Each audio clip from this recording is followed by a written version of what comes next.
Good morning students. This is Preeti Mehta and welcome to the Preeti Mehta's English classes.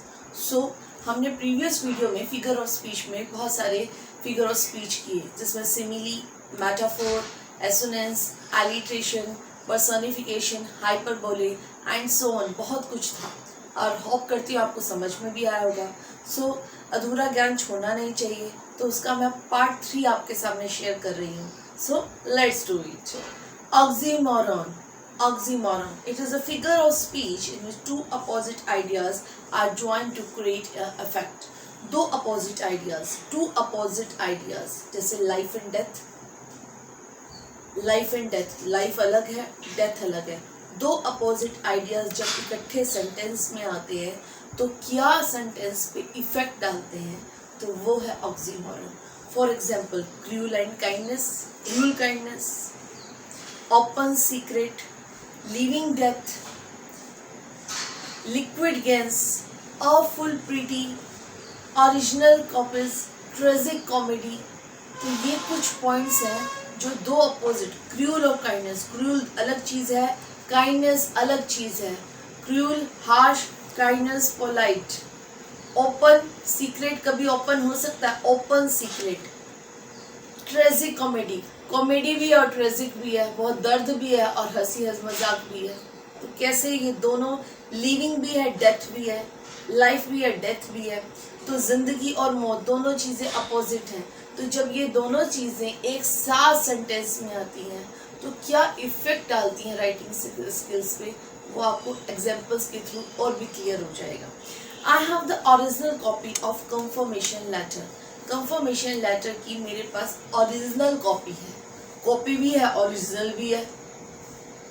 Copy तो duplicate होती है ना, copy भी है, ओरिजिनल भी है. तो दोनों एक साथ आया. देखो, I have the original copy of confirmation letter. She writes a tragic comedy novel.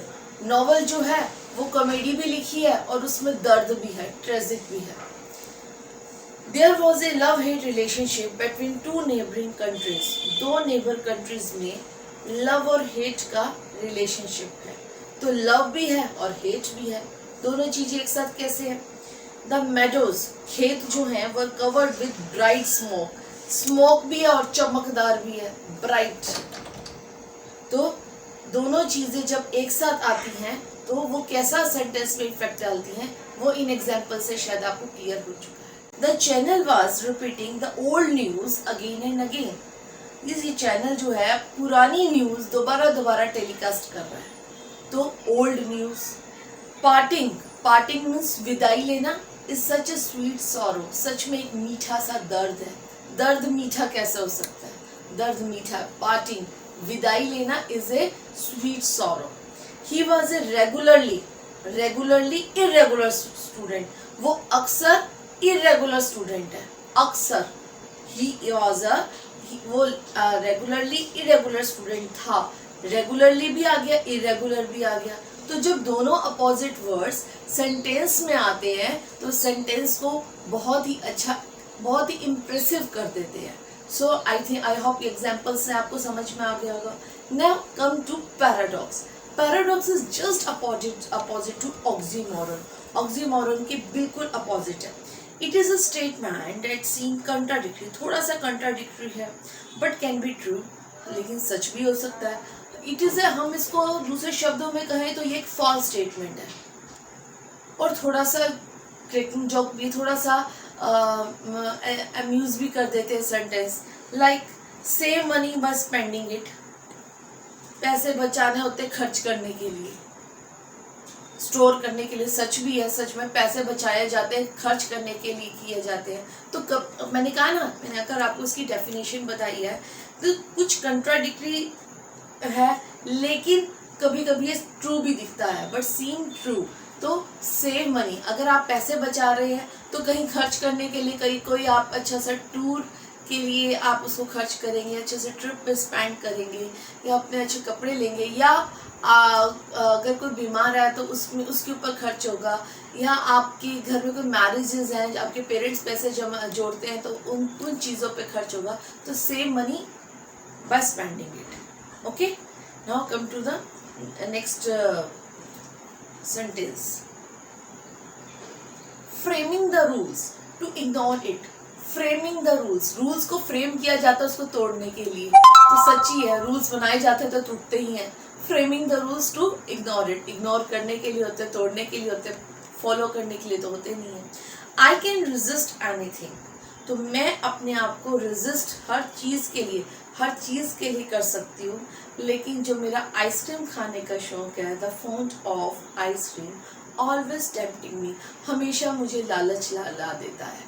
तो आई कैन रेजिस्ट एनीथिंग, मैं अपने आप को किसी भी वे में रेजिस्ट कर सकती हूँ, but fount of ice cream always tempting me, और जब आइसक्रीम का शौक जो है वो मुझे हर रोज हमेशा के लिए टेम्पटिंग लालच डाल देता है। सो अब हम ये भी कह सकते हैं पैराडॉक्स जो है वो थॉट प्रोवोकिंग भी है और फन कंसीडर भी है। Fun consider framing the rules to ignore it, rules बनाए जाते हैं तोड़ने के लिए, तो थोड़ा सा फन सेंटेंसेस जो फन क्रिएट करता है, जो अम्यूज़ करता है, तो ये है। तो आप आई थिंक आपको पैराडॉक्स भी समझ में आ गया होगा। Now come to the next figure of speech that is very interesting, onomatopoeia. Onomatopoeia क्या होता है? It is a figure of speech in which words to imitate sound. जब हम साउंड्स को इमिटेट करते हैं, साउंड सुनते हैं, तो वो हमारे दिमाग के ऊपर विजुअलाइज हो जाती है। That is the figure of speech, like bees, buzz, snake, hiss, cat, meow, horse, neigh, lion roar करता है, roaring करता है।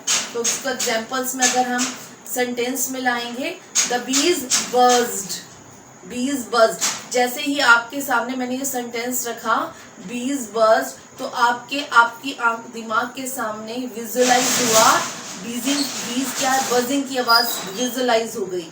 जैसे ही मैंने बोला the rain went drip drip drip on the roof, तो वैसे ही विजुअलाइज हो रही है कि बारिश हो रही है और छत के ऊपर पानी टपक रहा है, ड्रिप ड्रिप ड्रिप ड्रिप।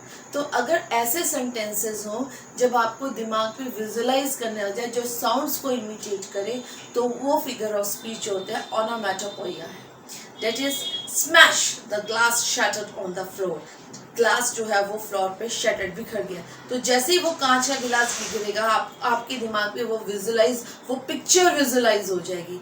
जब ऐसे सेंटेंसेस होते हैं तो उसको ऑनोमैटोपोइया फिगर ऑफ स्पीच कहा जाता है। इट हैव्स टू विजुअलाइज, जैसे clock, tick tock, doorbell, ding dong, whisper, sound of people talking quietly. So this is onomatopoeia. So thank you, आपको ये फिगर ऑफ स्पीच समझ में आ गए होंगे, और आई होप ये आपको वीडियो बहुत इंटरेस्टिंग लगा होगा और हेल्पफुल होगा। So goodbye and have